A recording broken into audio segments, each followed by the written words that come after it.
Welcome back. I've made a little bit of progress since last week and I'm now working on the top level of the layout. This is the original plan that I was working to. From the main station, trains would take a relatively short run up to the top level. This gives a vertical rise of 50 millimeters.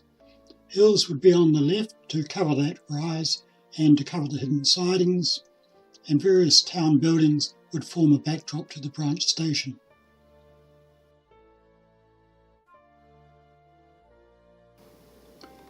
As you can see, I've now reversed the direction of that branch station yard. It provides a height of 100 millimeters instead of the originally planned 50. It provides a longer run, initially with that steep section, and then a more manageable 3%. Unfortunately, I lose the ability to have realistic hills in this layout.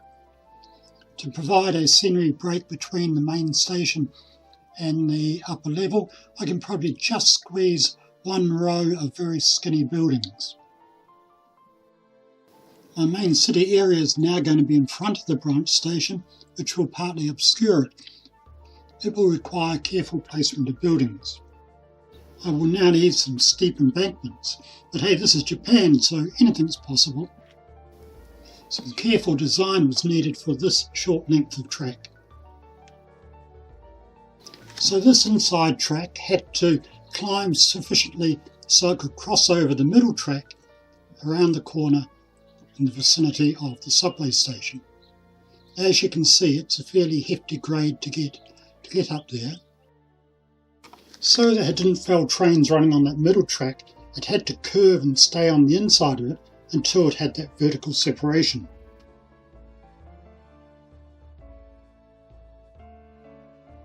This, I had to do something that I'd not normally want to do, and that's use a sharp radius curve.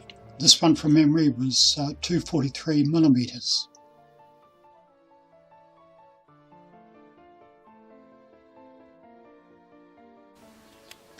The local trains on this layout are 2-car units.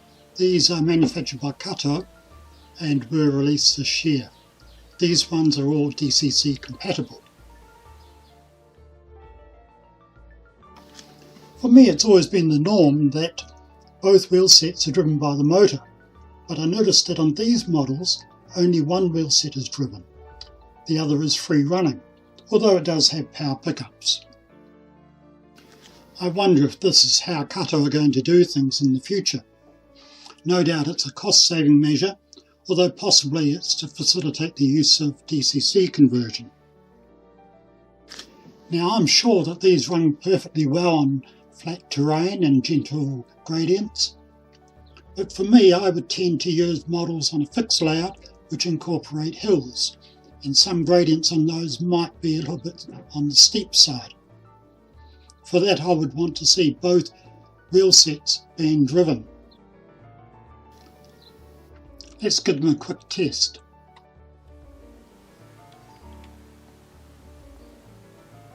Well, here we go. Let's just see how steep this gradient is.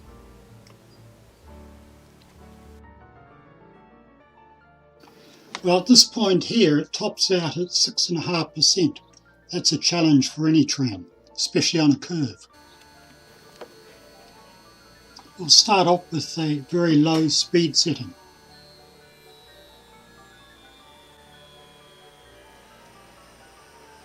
So far so good. Just came up to the very steep spot and the wheel set is slipping, so that is a fail.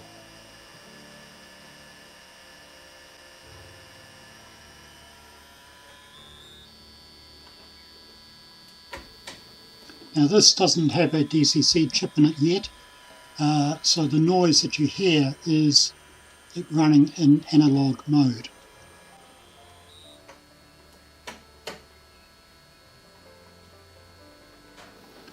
Now we'll try it at the speed that I would normally want to run these locos.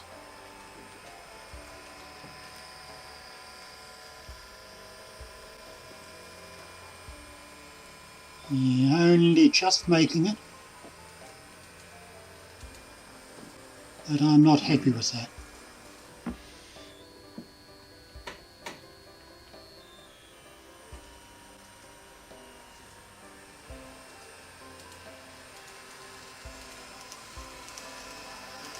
Well, we'll try it again at a faster speed. Admittedly, this end of the layout's going to be completely enclosed, so you're not going to see these steep grades, nor the fact that the train is struggling to get up there. Well, it can get up the incline, so at least I can use these trains. Well, we'll just see if it can pull away from the stop position. Yes, it can do that, but admittedly I'm disappointed in these locos.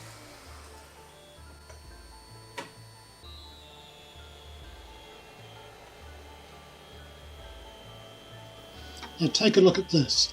Here we have a Kato 2-car unit. Both bogies are powered.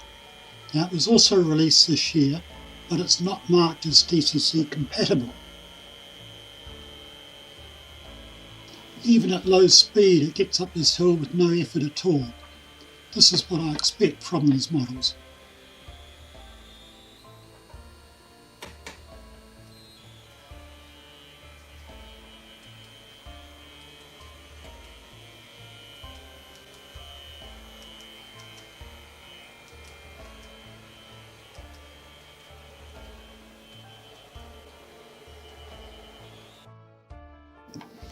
We're now doing a low speed run with my 5-car unit. This is a Tormix and both wheel sets of course are powered. No problem with that at all.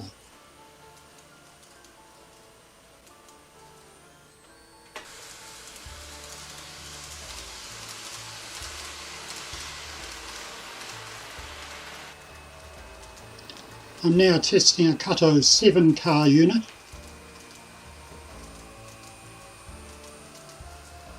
No problem getting up there at low speed. This unit has both wheel sets driven.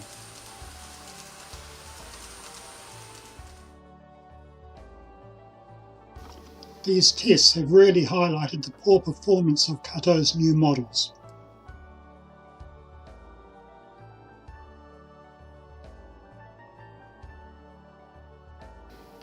I have to do the wiring next, otherwise it's going to become very difficult to access the rails.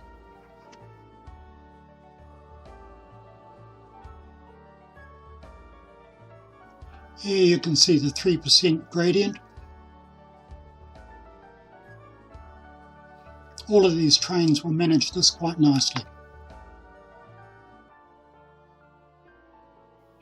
You can also see the steep embankments that I'm going to have to manage.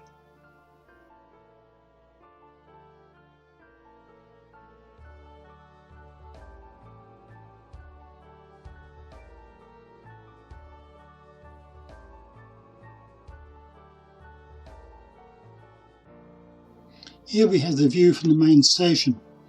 I want to block out that upper yard as much as possible. That's it until my next update. Thank you for watching. Cheers.